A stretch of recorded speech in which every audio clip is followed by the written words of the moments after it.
எல்லாருக்கும் வணக்கம். என் பேர் வந்து ரம்யா. நான் வந்து 2019 நடந்த குரூப் 4 எக்ஸாமில் வந்து என்னோடய மார்க் வந்து 259.5. என்னோடய ஓவரால் ரேங்க் வந்து 1624. கம்யூனிட்டி ரேங்க் வந்து 672. நான் வந்து 1 இயர் பிஃபோர் தான் படிக்க வந்தேன். 2018 தான் வந்து படிக்க வந்தேன். 2018 வந்து செப்டம்பரில் வந்து படிக்க ஜாயின் பண்ணேன். ஏன்னா அப்போ தான் வந்து குரூப் 2க்கு வந்து கால் ஃபார் வந்துருந்தது. ஸோ நான் அப்போ தான் வந்து ஃபஸ்ட்டு படிக்கிறதுக்காக வந்தேன். எங்கள் அக்கா வந்து அதுக்கு 2018 இருந்த குரூப் 4 வந்து அவங்க கிளியர் பண்ணி அவங்க வந்து ஜாப் வாங்கினாங்க. ஸோ அவங்க வந்து சொன்னாங்க, கண்டிப்பாக உன்னால் முடியும், நீ பண்ணிவிடுவேன், நீ கண்டிப்பாக ஜாயின் பண்ண அப்படின்னு சொல்லி அவங்க வந்து எனக்கு என்கரேஜ் பண்ணாங்க. அவங்களால தான் நான் வந்து ஜாயின் பண்ணேன்.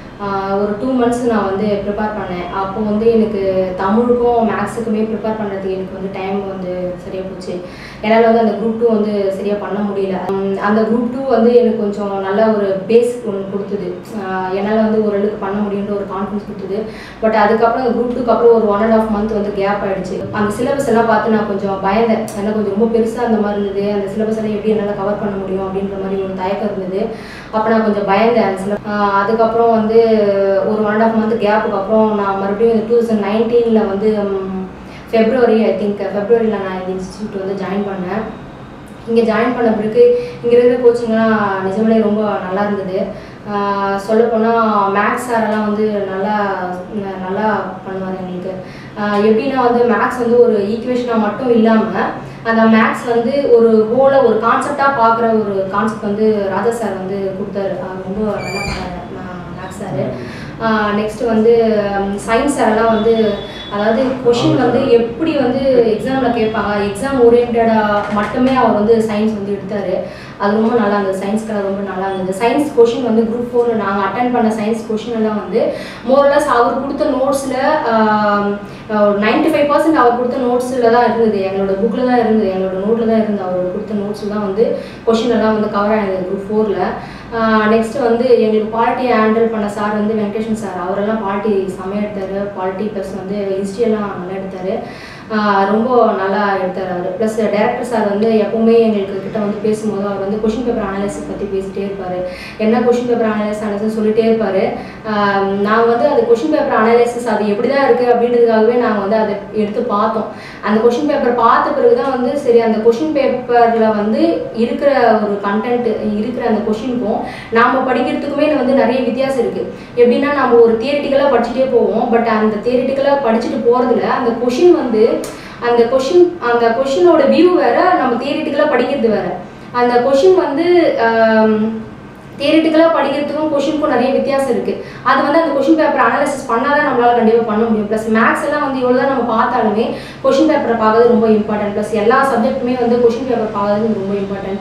அது வந்து டேரக்டர் சார் எங்களுக்கு வந்து இன்சிஸ்ட் பண்ணிட்டே இருப்பது, கொஷின் பேப்பர் பாருங்கள், அதை பார்த்தா தான் உங்களால் வந்து நெக்ஸ்ட்டு எப்படி வந்து ப்ராபகேட் பண்ணலாம் அப்படின்னு வந்து உங்களுக்கு ஒரு ஐடியா கிடைக்கும் அப்படின்னு சொல்லிட்டே இருப்பார். ஸோ அது வந்து எங்களுக்கு ரொம்ப இம்பார்ட்டண்ட்டாக இருந்தது. ப்ளஸ் வந்து நாங்கள் வந்து நான் வந்து எப்படி படித்தேன் அப்படின்னா நிறைய டிஸ்கஷன் தான். என்னோட ஸ்டடி எப்போவுமே வந்து நிறைய கம்பைன் ஸ்டடியாக தான் இருக்கும். ஏன்னா தனியாக படிக்கிற நம்மளோட வியூ வந்து ஒரு மாதிரி இருக்கும். ப்ளஸ் நம்ம ஃப்ரெண்டு கூட நம்ம கம்பைன் ஸ்டடி பண்ணும்போது அந்த வியூ வந்து கொஞ்சம் சேஞ்ச் ஆகும். நாங்கள் மோஸ்ட்லி வந்து கம்பைன் ஸ்டடி போடுவோம். ப்ளஸ் வந்து நிறைய டிஸ்கஷன் பண்ணிகிட்டே இருப்போம். ஒரு டாபிக் எடுத்தோம்னா அந்த டாபிக் பற்றி நிறைய டிஸ்கஸ் பண்ணுவோம். அந்த டாபிக் டிஸ்கஷன் பண்ணும் போதே வந்து நிறைய பாயிண்ட்ஸ் இப்போ நாங்கள் இப்போ குரூப் 4 நாங்கள் பண்ணும் போதே நிறைய அந்த டிஸ்கஷன் பாயிண்டில் நிறைய டிஸ்கஷன் பண்ணதே எங்களால் வந்து போட முடிஞ்சுது. ப்ளஸ் வந்து டெஸ்ட்டு வந்து நாங்கள் இங்கே வந்து டெஸ்ட் வந்து கனெக்ட் பண்ணுவாங்க. ஸோ அந்த டெஸ்ட் நாங்கள் போட்டுகிட்டே வந்தோம். அந்த டெஸ்ட்டில் எங்களுக்கு ரொம்ப ஹெல்ப்ஃபுல்லாக இருந்தது. நிறைய எங்களோட டீச்சர்ஸ் வந்து எங்களை வந்து மோட்டிவேட் பண்ணாங்க.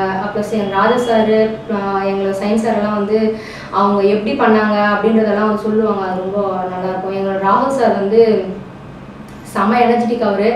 அவர் வந்து காலையில் எப்படி அவர் வந்து 6 hours கிளாஸ் எடுத்தாலும் காலையில் எப்படி எடுத்தாரோ ஈவினிங்கும் அதை எண்ட் பண்ணும் போதும் அதே எனர்ஜெட்டிக்கோட அவ்வளோ லைவ்லியாக இருக்கும் கிளாஸ் எல்லாம். காந்தி சார் வந்து அவர் வந்து அன்பீட்டபிள். அவர் வந்து அல்டிமேட். அவர் செம்மையாக எடுப்பார் கிளாஸ் எல்லாம். அவர் கிளாஸ்லாம் நிறைய நான் வந்து தனிப்பட்ட முறையில் நிறைய ஃப்ரீஸ் ஆகிருக்கேன். அவரோட கிளாஸ்லாம் செம்மையாக எடுப்பார். அவர் கிளாஸ் எல்லாம் சூப்பராக எடுப்பார். அதாவது ஒரு படம் பார்க்கும்போது கடைசியாக ஒரு இன்டர்வலில் இருக்கிற ஒரு சுவாரஸ்யம் வந்து அவரோட இன்டர்வலில் கண்டிப்பாக இருக்கும்.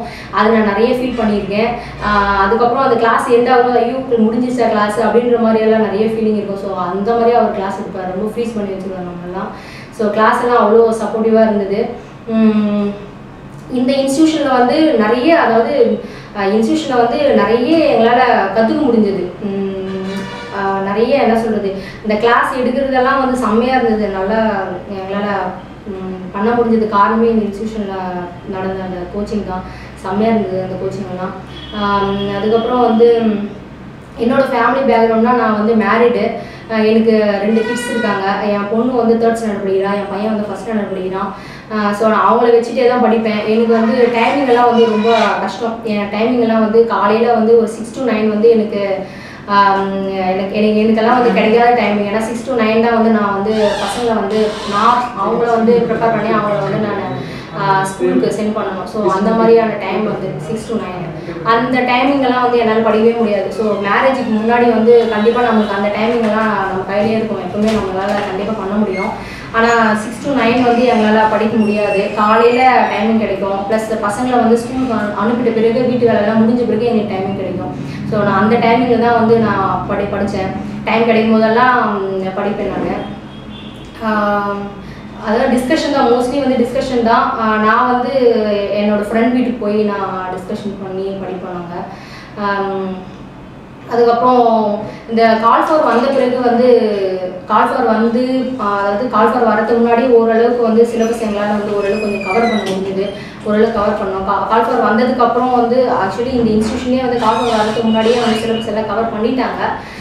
கால் ஃபார் வந்ததுக்கு அப்புறமா வந்து நாங்கள் என்ன பண்ணோம் அப்படின்னா வந்து நிறைய வந்து படித்ததை வந்து திரும்ப படிக்க ஆரம்பித்தோம். எக்ஸாமுக்கு ஒரு 20 days பிஃபோர் வந்து ரொம்ப இம்பார்ட்டண்ட்டான டைமாக வந்து நான் ஒரு 20 days நினைக்கிறேன். அதாவது எக்ஸாமுக்கு முன்னாடி ஒரு 20 days வந்து ரொம்ப இம்பார்ட்டண்ட்டாக நினைக்கிறேன். ஏன் அப்படின்னா வந்து அந்த டைமிங்கில் வந்து நம்ம படித்த சிலபஸ் ஃபுல்லாகவுமே நம்ம வந்து அதை வந்து ரிவிஷன் பண்ணுற டைமு. அந்த டைமிங்கில் வந்து நம்ம படித்தது வந்து எல்லா இடத்துலையும் படித்ததும் ஒரு கோரிலேட் பண்ணுற ஒரு டைமிங்காக நான் அதை நினைக்கிறேன். அது ரொம்ப இம்பார்ட்டன்ட் டைமு. ஏன்னா எக்ஸாம் கிட்ட வந்துச்சு. ஸோ அந்த டைமிங்கில் வந்து நம்ம படிக்கிறது எல்லாமே டக்குன்னு நம்ம மைண்டில் வந்து செட் ஆகும். ப்ளஸ் ஆல்ரெடி படித்த விஷயம் நம்ம படிக்கிறதால அந்த டைமிங் வந்து நம்மளால் வேஸ்ட் பண்ணவே கூடாது.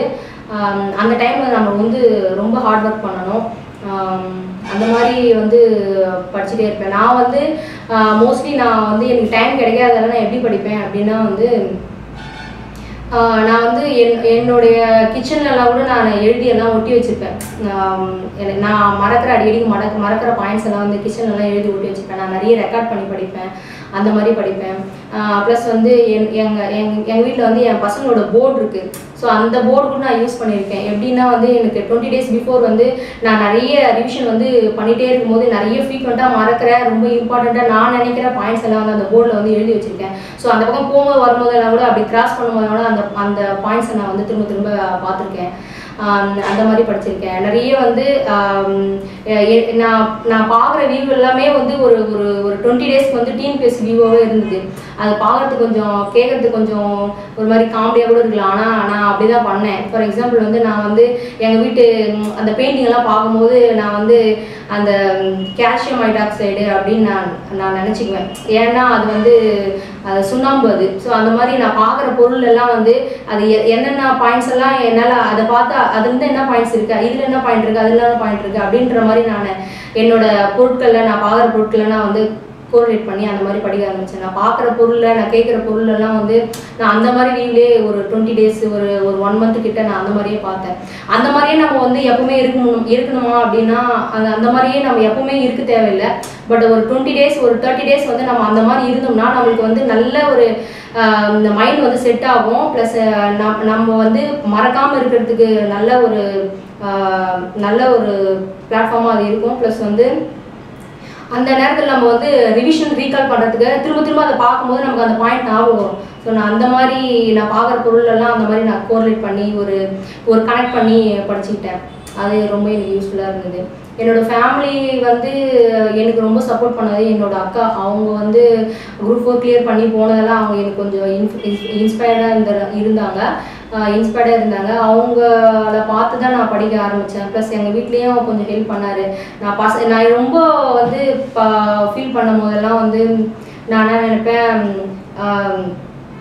அமைதியாகிடுவேன். அதுக்கப்புறம் வந்து திரும்பவும் வந்து நானே எனக்குள்ளே பேசிக்குவேன்.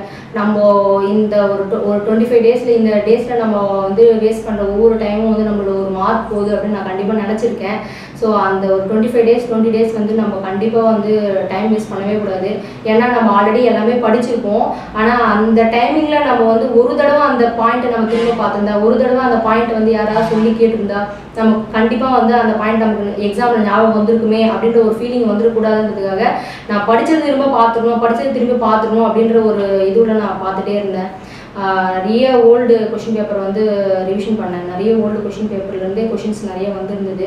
ப்ளஸ் கிளாஸ் லிசன் பண்ணும்போது நல்லா கான்சன்ட்ரேட்டடாக லிசன் பண்ணுறது ரொம்ப இம்பார்ட்டன்ட் நினைக்கிறேன் நான். நோட்ஸ் எல்லாம் எழுதும்போது கூட நம்ம வந்து ஒரு முறை காதில் கேட்டு இன்னொரு முறை எழுதுறோம்னா அது நம்ம வந்து சின்சியராக நம்ம ஹார்ட்ஃபுல்லாக அதை நம்ம பண்ணியிருந்தோம்னா கண்டிப்பாக அந்த பாயிண்ட் ஒரு முறை நம்ம கேட்டிருந்தாலும் அது வந்து எக்ஸாமுக்கு வந்து நமக்கு ஹெல்ப்ஃபுல்லாக இருக்கும். எங்கேயோ கேட்ட மாதிரி இருக்கே, எங்கேயோ பார்த்த மாதிரி இருக்கே அப்படின்ற அந்த ஒரு இதுவில் கண்டிப்பாக நமக்கு வந்து அந்த எக்ஸாமில் வந்து ஹெல்ப் பண்ணணும். நான் வந்து என்ன சொல்ல வரேன் அப்படின்னா, யங்ஸ்டர்ஸாக இருக்கும் போதே நம்ம படிக்கிறது ரொம்ப இம்பார்ட்டன்ட் நினைக்கிறேன். ஏன்னா வந்து அப்போ நமக்கு ரெஸ்பான்சிபிலிட்டிஸ் எல்லாம் ரொம்ப கம்மி. நம்ம யாருக்கும் வந்து அந்த அளவுக்கு ஒர்க் பண்ணிட்டு வந்து படிக்க மாட்டோம். அப்போ நமக்கு நிறைய டைம் கிடைக்கும். அப்போவே நம்ம படிக்கிறது ரொம்ப இம்பார்ட்டண்ட். ஆனால் மேரேஜ்க்கு அப்புறம் படிக்கிறதுன்றது கொஞ்சம் டிஃபிகல்ட் தான். ஆனாலும் நம்ம வந்து முயற்சி பண்ணோம்னா மேரிட் விமன் கூட கண்டிப்பாக நல்லா படிக்கலாம். ஏன்னா மேரிட் விமன்ஸ்க்கு ஐ திங்க் எனக்கு ஒரு டிஸ்ட்ராக்ஷன்ஸ் வந்து கம்மியாக இருக்கும். நம்ம படிக்கிற டைமிங் வந்து மேபி நமக்கு கம்மியாக கிடைச்சாலுமே நமக்கு டைவர்ஷன்ஸ் வந்து கம்மியாக இருக்கும் அப்படின்னு நினைக்கிறேன் நான். அந்த டைமிங்கில் நம்ம படிக்கிறது வந்து நல்லா ஆழ்ந்து படித்தோம்னாலே அது அகெயின் ரிவிஷன் வந்து சப்போஸ் பண்ணலனாலும் நமக்கு வந்து ஹெல்ப்ஃபுல்லாக இருக்கும். ஆனால் ரிவிஷன் வந்து ரொம்ப இம்பார்ட்டண்ட்டு. நம்ம ஒரு டாப்பிக்கை வந்து ஒரு முறை படிக்கிறதுக்கும் அதே டாப்பிக்கை வந்து ஒரு 3ஆவது தடவை 4ஆவது தடவை படிக்கிறதுக்கும் ரொம்ப வித்தியாசம் இருக்குது. எங்கள் சயின்ஸ் சார் வந்து அடிக்கடி சொல்லுவார். அவர் என்ன சொல்லுவார்னா, நம்மலாம் ஒரு முறை படித்தாலே வந்து நமக்கெல்லாம் பாயிண்ட்ஸ் எல்லாம் நம்ம போட்டோம்னா அதுக்கப்புறம் வந்து நமக்கும் சயின்டிஸ்ட்டுக்கும் வித்தியாசம் இல்லை அப்படின்னு. ஆனால் நிஜமாலே அது ரொம்ப கரெக்டாக எனக்கு தோணுச்சு. அதாவது ஒரு முறை படிக்கும்போது நமக்கு அந்த டேர்ம் நாலேஜ் மட்டும்தான் வந்து நமக்குள்ளே போகுது. ஸோ செகண்ட் டைம் படிக்கும்போது அந்த கான்செப்ட், தேர்ட் டைம் படிக்கும்போது தான் அதுக்குள்ளே இருக்கிற அந்த கோரிலேஷன் வந்து நமக்கு தெரிய ஆரம்பிக்குதுன்னு நினைக்கிறேன் நான். ஸோ ஒரு டாபிக்னு எடுத்துக்கிட்டால் அட்லீஸ்ட் ஒரு 3 டைம்ஸாவது படித்தா தான் நம்மளால் பண்ண முடியும். ஸோ அந்த மாதிரி நம்ம ஒரு 3 டைம்ஸாவது படிக்கணும். ப்ளஸ் அந்த கடைசி ஒரு 25 டேஸ் ஒரு 20 டேஸ் வந்து ரொம்ப ரொம்ப ரொம்ப இம்பார்ட்டன்ட். அந்த டேஸில் வந்து கண்டிப்பாக நம்மளோட மைண்டை வேறு எதுலையுமே வந்து நம்ம டைரக்ட் பண்ணவே கூடாது. இதை பற்றி மட்டுமே திங்க் பண்ணிகிட்டே இருக்கணும். ஏன்னா அந்த டைமில் நம்ம யோசிக்கிற ஒவ்வொரு விஷயமும் வந்து எக்ஸாமுக்கு ரொம்ப ஹெல்ப்ஃபுல்லாக இருக்கும். ஏன்னா வந்து அந்த டைமில் நம்ம யோசிக்கிற ஒவ்வொரு விஷயமும் நம்ம ரீகால் பண்ணிக்கிறோம் அதை. So second time third time வந்து நம்ம அதை கேட்க வந்து நமக்கு அந்த பாயிண்ட்ஸ் மறக்காது. ப்ளஸ் நம்ம படிக்கும்போது வந்து ஒரு டைலமோ இல்லாமல் படிக்கிறது ரொம்ப இம்பார்ட்டன்ட். இந்த பாயிண்ட்டா அந்த பாயிண்ட்டா அப்படின்னு இல்லாமல் அதை வந்து கரெக்டாக இந்த பாயிண்ட் தான் அப்படின்னு படிக்கிறது ரொம்ப இம்பார்ட்டன்ட் நினைக்கிறேன்.